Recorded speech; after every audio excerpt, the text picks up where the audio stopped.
Salam hər kəsə. Bu gün mətbəximdə pambıq kimi yumşaq, ağızda əriyən əsl ballı tort hazırlayıram. Xəmirin əsl sirri mütləq çulun qabda hazırlanmasındadır. Qaba 1 stəkan şəkər tozu, 2 ədəd yumurta, 2 xörək qaşığı bal və 100 qram kərə yağı əlavə edib qarışdırırıq. Bu tortun ən önəmli sirri balın təbii bal olmasıdır.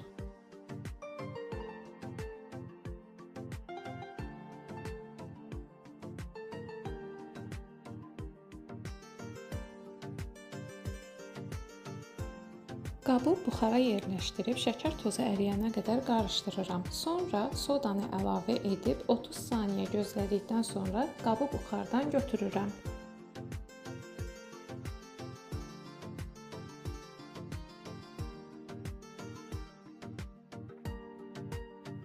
Üzərinə 3 stəkan un əlavə edib yaxşıca qarışdırıram.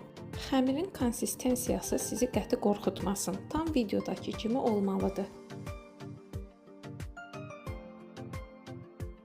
Xəmir tam hazır olduqdan sonra soyuducunun aşağı gözündə 30 dəqiqə gözlədirik.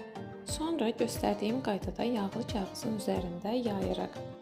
Xəmir oxlova yapışsa üzərinə azca un səpə bilərsiniz, amma çalışın undan çox istifadə etməyin. 180 və ya 200 dərəcədə üzəri qızarana qədər bişiririk. Kremin hazırlanması üçün 1 xörək qaşığı krem pendir, 2 və ya 3 xörək qaşığı bişmiş və ya çiğ qatlaşdırılmış süd, 1 stəkan yarım 33% qaymaqdan istifadə edirəm. Korjları kremləyib üzərinə ovuntusunu səpirəm. Dəqiq resepti rəy bölməsinə yazmışam. Profilimi izləməyi unutmayın.